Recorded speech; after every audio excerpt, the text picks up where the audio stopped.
Boa noite a todos do canal Blinde Coração e Receba Vida. Que o Senhor Jesus te visite e vos abençoe, você e toda a sua família. Estou aqui para ler a Brit Hadash para Parashá de Kitez.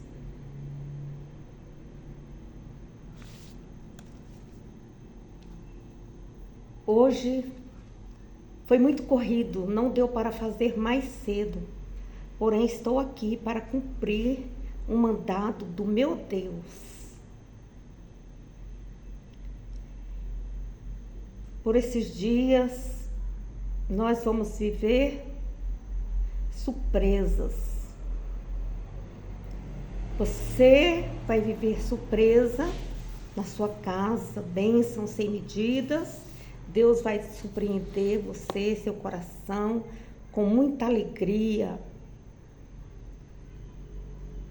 No seu ministério, no seu trabalho.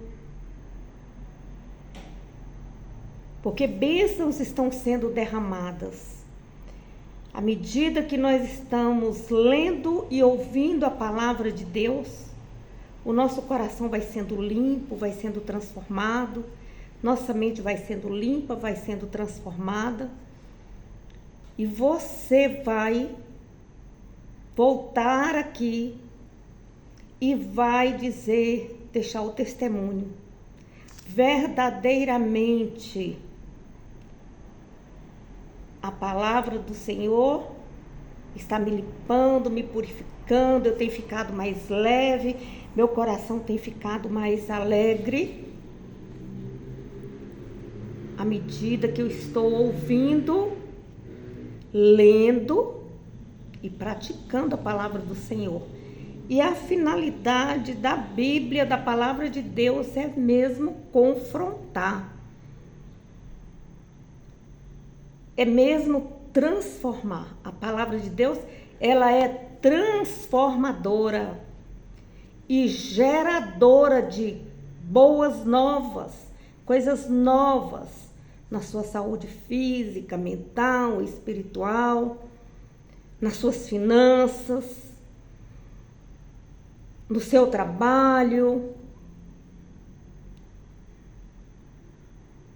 Então vai sendo limpo, o céu se abre e o Senhor vai derramando bênçãos sem medidas, porque você está vivendo o tempo bíblico de Deus.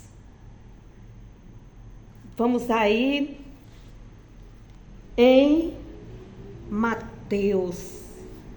Fique bem atento à palavra, o que Deus vai falar no seu coração. Mateus capítulo 5, no versículo 31 e 32. Muitas vezes queremos explicar o que já está explicado. A Bíblia, por si só, ela tira as traves dos nossos olhos e desvenda os mistérios. A Bíblia se explica por si mesma.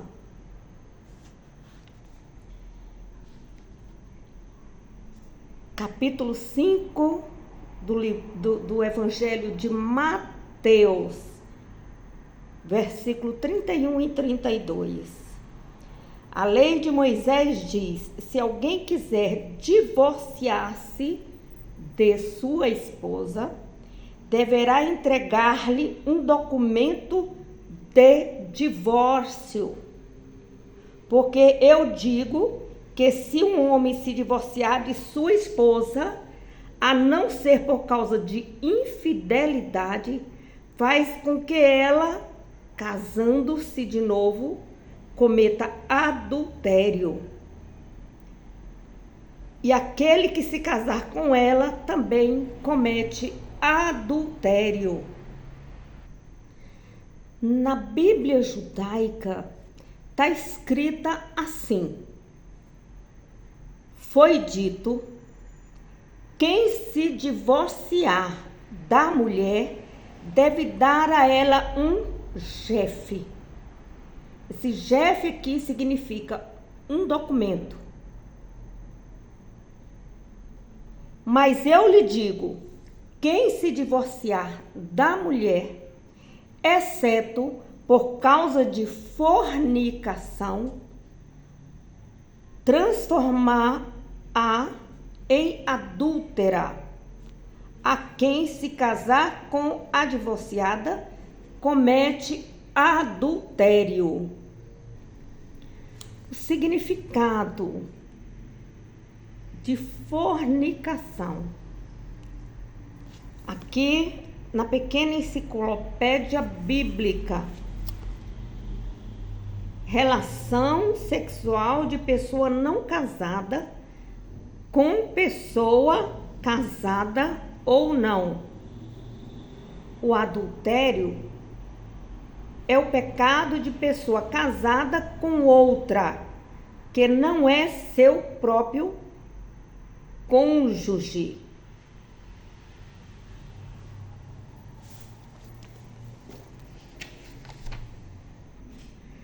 A palavra git, ela é uma palavra que é aramaica. E a tradução dela é um documento. Mateus, capítulo 19, versículo 3 ao versículo 12. Alguns fariseus vieram interrogar Jesus, procurando fazê-lo cair numa armadilha. É permitido ao homem divorciar-se de sua mulher por qualquer motivo? Perguntou eles. Vocês não leem as Escrituras? Respondeu ele. Nelas está escrito que no começo Deus criou o homem e a mulher. E que o homem deve deixar seu pai e sua mãe e unir-se à sua esposa, e os dois se tornarão uma só carne.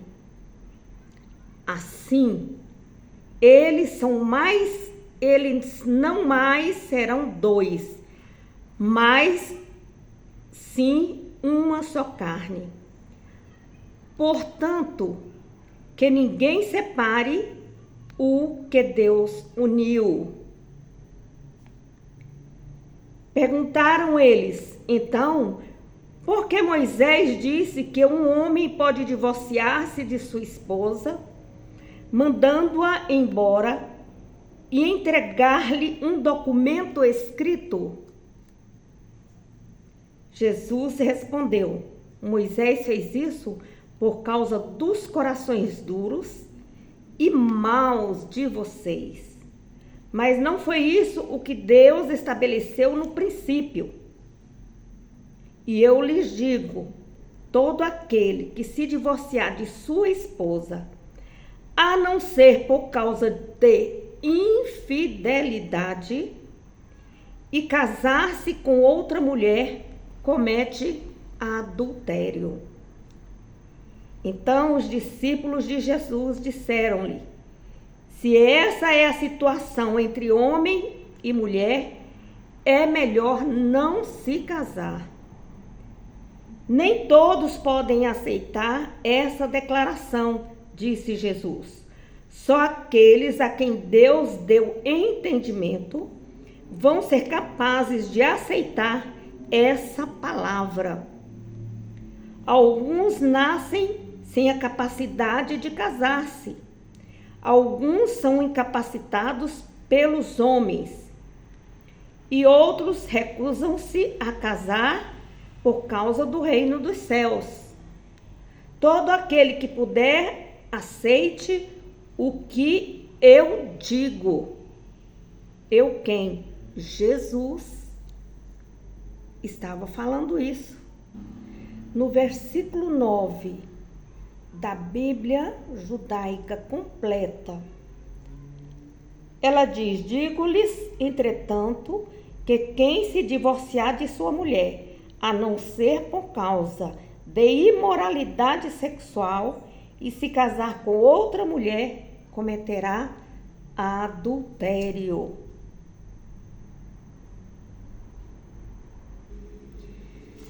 No Evangelho do apóstolo Marcos, no capítulo 10, no versículo 2 ao versículo 12, vai nos dizer assim: alguns fariseus vieram e lhe perguntaram: é permitido ao homem divorciar-se da sua mulher? Normalmente eles estavam tentando apanhá-lo numa armadilha. Que ordenou Moisés sobre o divórcio? Perguntou-lhe Jesus. Ele permitiu o divórcio. Responderam. Ele diz que tudo que um homem precisa fazer é mandar a esposa embora e entregar-lhe um documento de divórcio por escrito.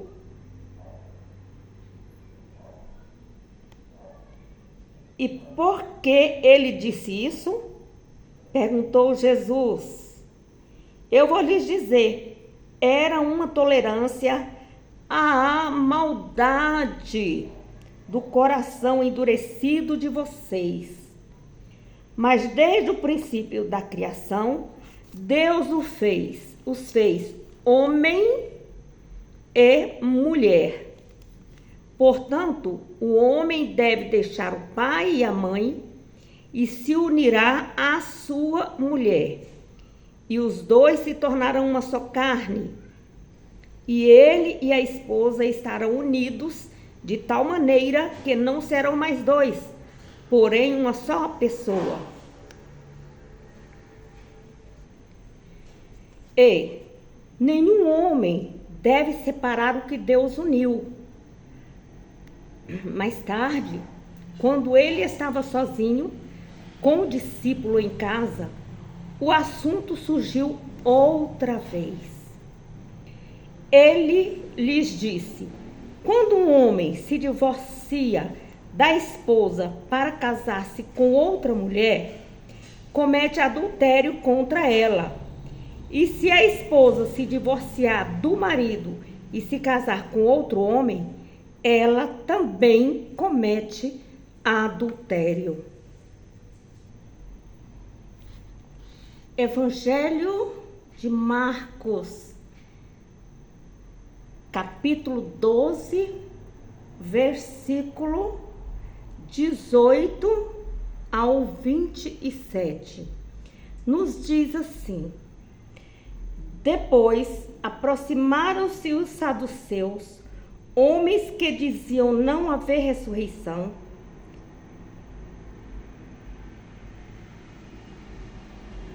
Esta foi a pergunta deles: Mestre, Moisés nos deu uma lei dizendo que quando um homem morre sem deixar filhos, o irmão dele deve casar-se com a viúva e suscitar descendência ao seu irmão. Ora, havia 7 irmãos, e o mais velho casou-se e morreu, não deixando descendência. Assim, o segundo irmão casou-se com a viúva, mas morreu logo também, e não deixou filhos. Então, o irmão seguinte casou-se com ela, morrendo sem deixar filhos. E assim por diante, até que todos morreram. E assim por diante, e até que todos morreram, sem deixar filhos. No fim de tudo, a mulher morreu também. O que nós queremos saber é isso. Na ressurreição, ela será esposa de quem? Visto que foi esposa de todos eles. Jesus respondeu a eles: o seu problema é que vocês não conhecem as Escrituras, nem o poder de Deus. Porque quando os mortos ressuscitam, não se casam, nem são dados em casamento, mas são como os anjos nos céus. Mas agora, se haverá ressurreição ou não, vocês nunca leram no livro de Moisés a respeito da sarça que queimava? Deus disse a Moisés: eu sou o Deus de Abraão, o Deus de Isaque, o Deus de Jacó. Deus não é Deus de mortos, e sim Deus de vivos. Vocês estão cometendo um erro grave.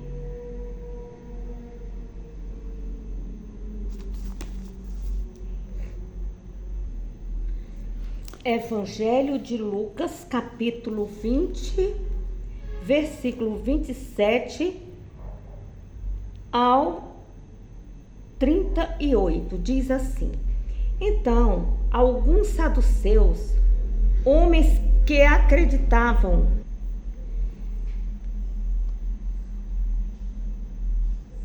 que a morte é o fim da existência e que não há ressurreição, vieram a Jesus com essa pergunta: Mestre, as leis de Moisés declaram que, se um homem morrer sem filhos, o irmão dele se casará com a viúva, e os filhos deles pertencerão legalmente ao irmão morto, para manter o seu nome, para manter a sua posteridade, a sua descendência. Havia uma família de 7 irmãos. O mais velho casou-se e logo morreu sem deixar filhos. O irmão dele casou com a viúva, mas ele também morreu. E o terceiro também. E assim foi, um após o outro, até que cada um dos 7 havia se casado com ela e morrido, não deixando filhos, ou seja, não deixando herdeiros. Finalmente morreu também a mulher. Agora, essa é a nossa pergunta: de quem ela será esposa na ressurreição? Pois todos eles foram casados com ela. Jesus respondeu: o casamento é para pessoas aqui na terra.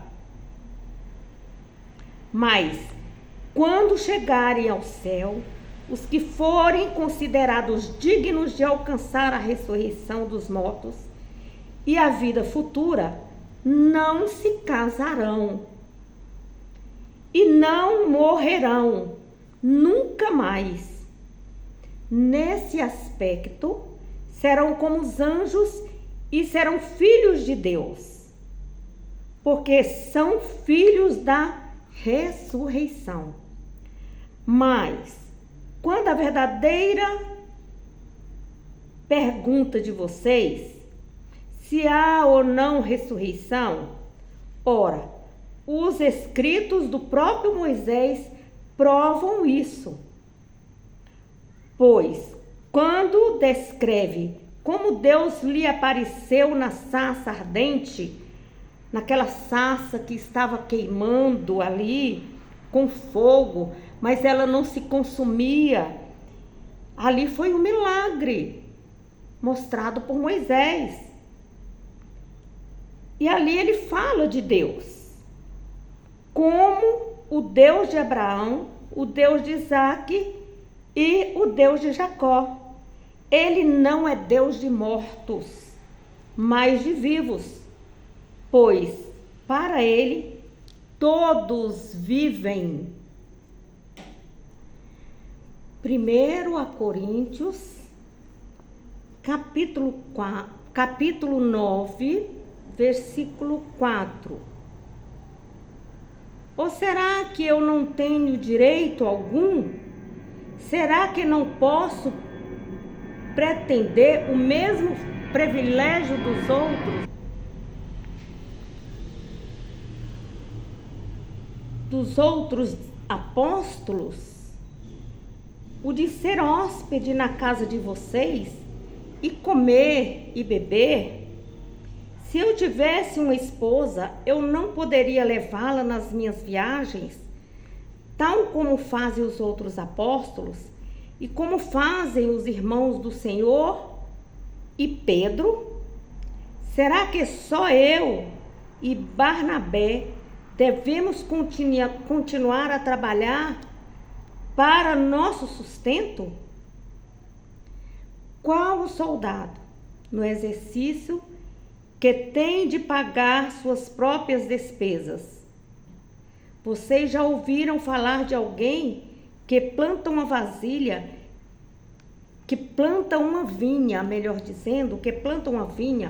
e não tenha direito de comer do seu fruto? Qual o pastor que toma conta de um rebanho e não tem o direito de tomar do seu leite?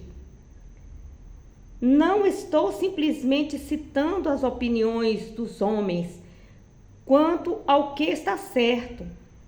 Estou lhes dizendo o que a lei de Moisés diz. Na lei de Moisés está escrito: não amordecem a boca do boi quando estiver debulhando o cereal. Vocês acham que Deus estava pensando só nos bois quando disse isso? Será que Ele não estava pensando em nós também? Naturalmente que sim. Ele disse isso porque aqueles que aram e debulham devem esperar receber sua parte da colheita. Nós temos plantado boa semente espiritual entre vocês. Seria demais recebermos de vocês alguma recompensa material?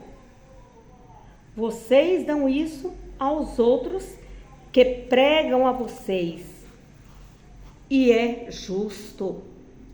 Mas será que nós não temos muito mais direito do que eles?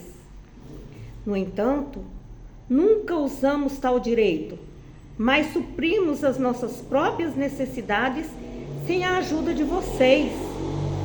Nunca exigimos pagamento de qualquer espécie para não colocar obstáculo algum ao Evangelho de Cristo.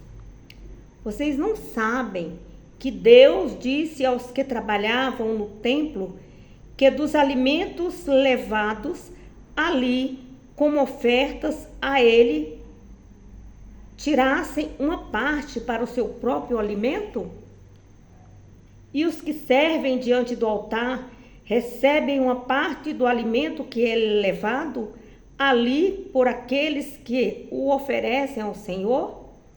Do mesmo modo, o Senhor deu ordens para que aqueles que pregam o Evangelho sejam sustentados pelo Evangelho. Contudo, eu não tenho usado nenhum desses direitos e não lhe escrevo isso para insinuar que estou exigindo esse direito para mim mesmo. De fato, eu preferiria morrer a perder a satisfação que encontro em pregar a vocês sem cobrar nada. Contudo, pregar o Evangelho não é nenhum mérito especial para mim. Eu não poderia deixar de pregá-lo, mesmo que o quisessem. Eu seria completamente infeliz.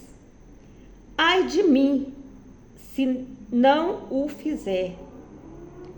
Se eu estivesse oferecendo voluntariamente meus serviços de minha própria e espontânea vontade, então o Senhor me daria recompensa especial. Essa, porém, não é a situação, pois Deus me escolheu e me impôs esse dever sagrado, e assim não tenho escolha. Neste caso, qual a minha recompensa? É a alegria especial que eu obtenho ao pregar o Evangelho sem despesas para ninguém e nunca exigindo os meus direitos. Então, o trabalhador, ele é digno de receber pelo seu salário. Mas existe aqueles que trabalham de forma voluntária e com amor a Jesus e ao Evangelho e às almas. Gálatas, capítulo 3, versículo 9 ao 14. E assim acontece. Todos aqueles que são da fé participam da mesma bênção que Abraão, homem de fé, recebeu. Já aqueles que confiam que as leis judaicas podem salvá-los, estão debaixo de maldição.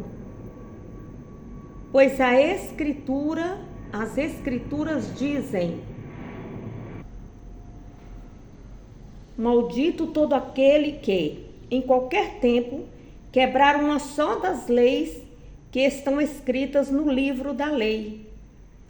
Por conseguinte, é claro que ninguém jamais pode ser justificado pela tentativa de guardar as leis judaicas, porque Deus mesmo disse que o justo viverá pela fé. Como esse caminho de fé é diferente do caminho da lei? Como dizem as Escrituras, aquele que praticar o que a lei manda, viverá por ela. Entretanto, Cristo nos comprou e nos redimiu da maldição da lei, quando se tornou maldição em nosso lugar. Porque está escrito nas Escrituras: maldito todo aquele que for pendurado no madeiro. Agora, Deus pode abençoar os gentios também, com esta mesma bênção que ele prometeu a Abraão. E todos nós podemos receber o Espírito Santo prometido por meio da fé.